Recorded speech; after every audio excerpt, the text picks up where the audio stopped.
I welcome you all for this online session. This is the fifth unit of Basic Electrical and Electronics Engineering. Let us take a look about syllabus. Okay, title of the fifth unit is Fundamentals of Communication Engineering. We have as usual 9 topics. First of all, this unit have been classified into 2 types. One is the signals which is utilized in the communication, and number 2 is systems which is utilized for the communication. So this unit completely dedicated for understanding the communication concepts. Okay, the first topic is analog and digital signals, modulation and demodulation, the principles of amplitude and frequency modulations. That's all about in system side. In the communication system side, radio, TV, fax, microwave and satellite and optical fiber. That's all about topics which is included in this unit. Okay, first topic of this fifth unit is types of signal. Signal have been categorized in the 2 types. One is analog signal, another one is digital signal. Okay, first definition of the analog signal is any continuous signal for which the time varying feature of the signal is representation of some other time varying quantity. Analogous to another time varying signal, it is differ from the digital signal in terms of small fluctuations in the signal which are meaningful. For example, temperature, time, these are the signals continuously varying with time. Temperature 30 degree, 28 degree, likewise the small variations will come, but each variation have some meaning. That's why this the definition is declared like this. That's all about the analog signal. Temperature is one of the analog signal. Speech is one of the analog signal. So in nature, most of the things 99% analog in nature. Next type of the signal is digital signal. Digital signal uses discontinuous values. For example, count is a discrete value. 10 means it will be 10. There is no variation will come with time. So by contrast, non-digital or analog systems use continuous range. Here, this value represent are discrete. The information represented can be either discrete, such as numbers, letters, or continuous, such as sound, images, and other measurement of continuous systems. Let us take a look about the properties of these 2 signals. Properties very important. If you know the property of any systems or signal, then only you can able to handle or apply in your project. That's why the understanding the property of any engineering concepts is important. Okay, digital information has been certain properties that distinguish it for analog communication method. These include synchronization. Digital communication uses specific synchronization sequences for determining synchronization. Language. Digital communication requires a language which should be possessed by both sender and receiver and should specify meaning of symbol sequence. Third property is error. Disturbances in analog communication cause errors in actual intended communication, but disturbances in digital system does not cause error. Enabling error-free communication, we need to use the digital communication or digital signals. Error should be able to substitute, insert or delete symbols to be expressed. Copying. Analog communication copies are quality-wise not as good as the originals, while due to error-free digital communication, copies can be made indefinitely. Okay. The last property is granularity. For a continuously variable analog value to be represented in digital form, there occur quantization error, which is difference in actual analog value and digital representation, and this property of digital communication is known as granularity. These are the important properties. The properties of digital signals and analog signals can be asked at 2 mark questions. Okay, let us discuss about what are the usages of analog technologies and digital technologies. The difference is many devices come with built-in translation facilities from analog to digital. Microphones and speakers are perfect examples of analog devices. Analog technology is cheaper, but there is a limitation of size of data that can be transmitted at a given time. That is the analog technology. When you are dealing the digital technology has revolutionized the way most of the equipment work. Data is converted into binary code and then reassembled back into the original form. At reception point, we are having transmission point and reception point. The two ends in general there in communication.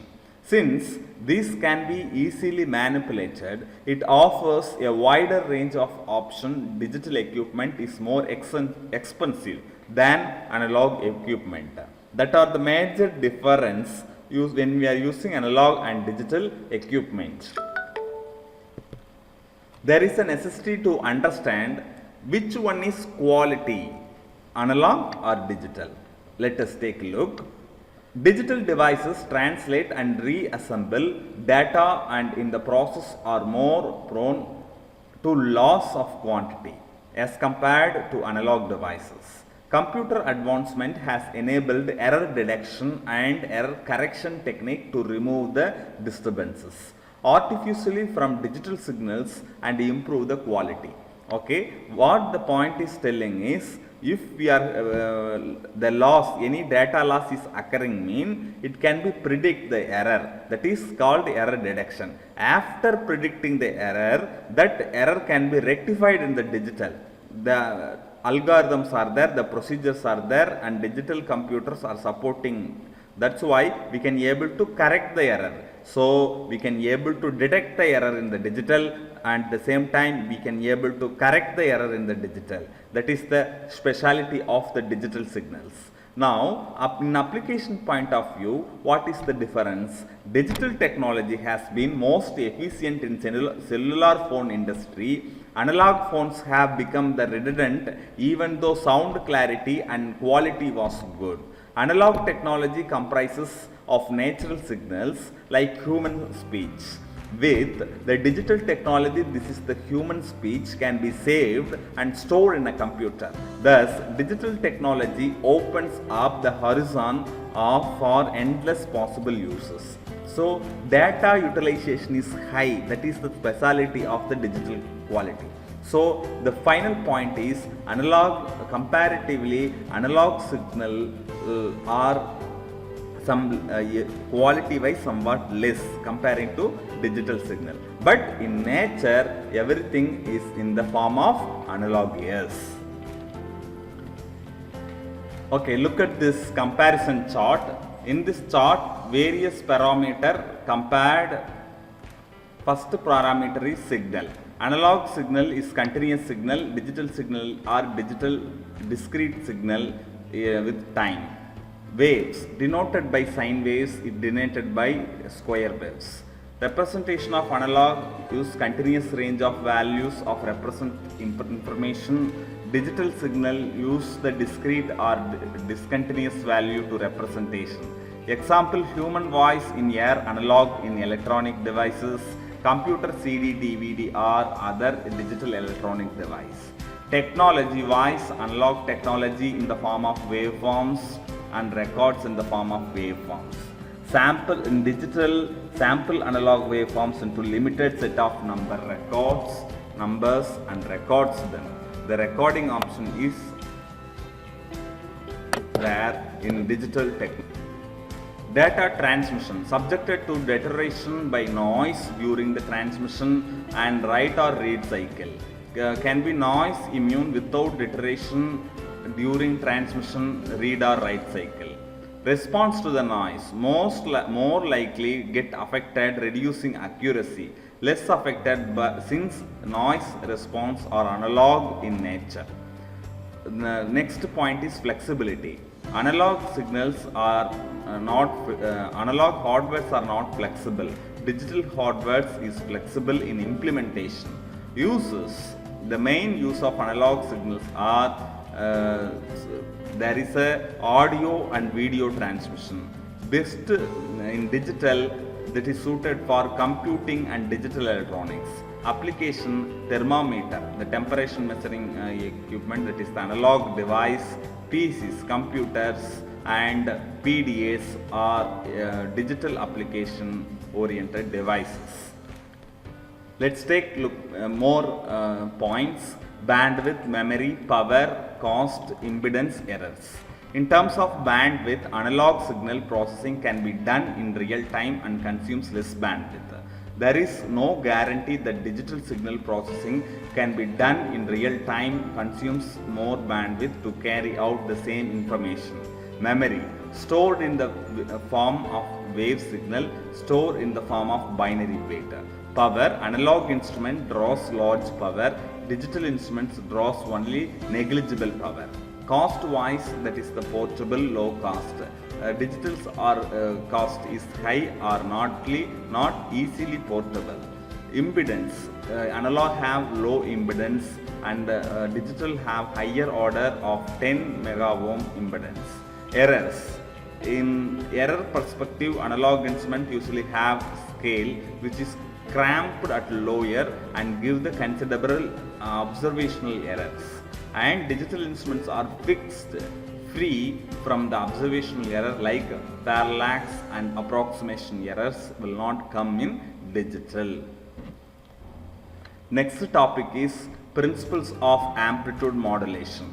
Let us take a look about amplitude modulation is analog modulation. Let me take a discussion about that. Let us discuss about principle of amplitude modulation.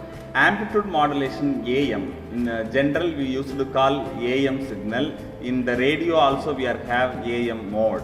Okay, AM plus frequency division multiplexing is one of the way of solving above problem. Each conversion is shifted to a different part of the frequency spectrum by using a high frequency waveform to carry each individual speech signal.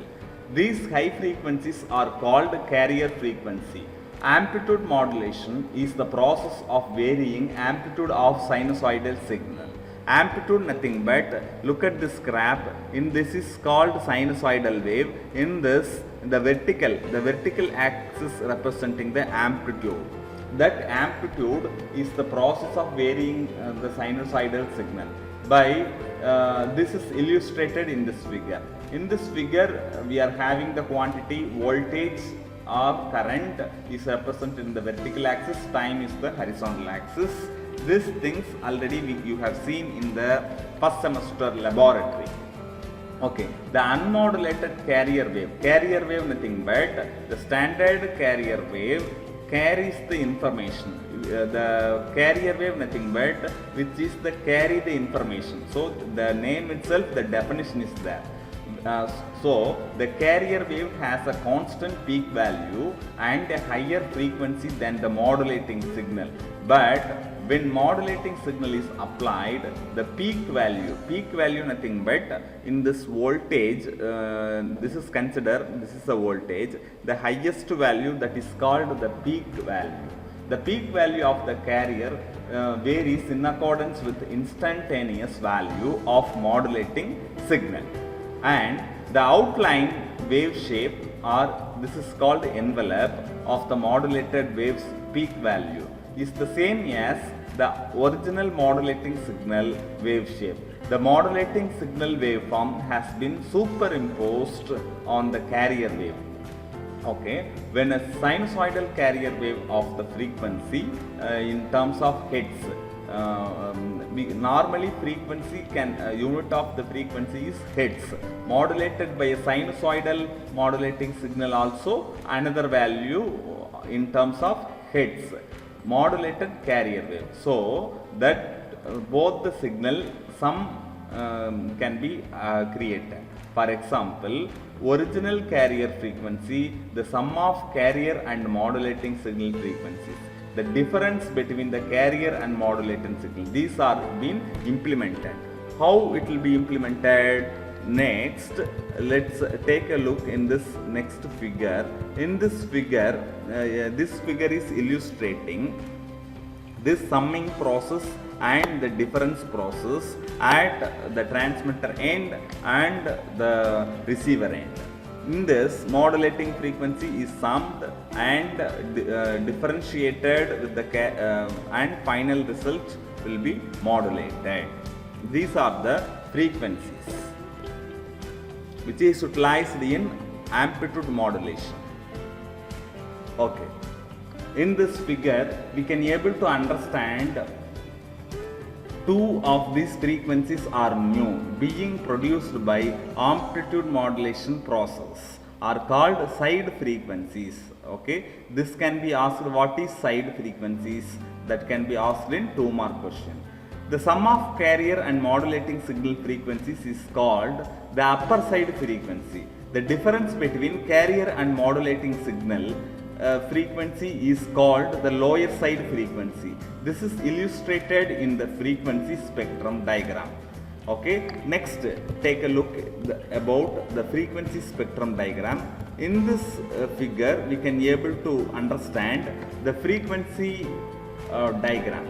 In this frequency diagram we can able to the same the difference and the summing the two signals can be created, that again differentiated, that is the answer is 2FM. This is doubling the modulating signal frequencies. This complete the amplitude modulated signal and the side plus carrier plus upper side band that can be shown in this figure. So more frequency bandwidth than is really necessary to transmit the information signal. All the information is carried by either one of the side band alone. Okay, so this is in this, with this frequency we can able to understand what is single frequency modulating signal and lower side frequency, upper side frequency, carrier. These are the sample diagram of the modulating signal. Okay, in this we can able to understand the method is not used for domestic radio broadcasting, but it is used some long distance radio telephony systems, for multi-channel carrier systems used in national telephone networks, the national radios, all India radios that are using this technique. Okay, that's all about amplitude modulation technique. Next topic is frequency modulation. Frequency modulation is advancement of this modulation technique. Next we will discuss in the next class. Thank you.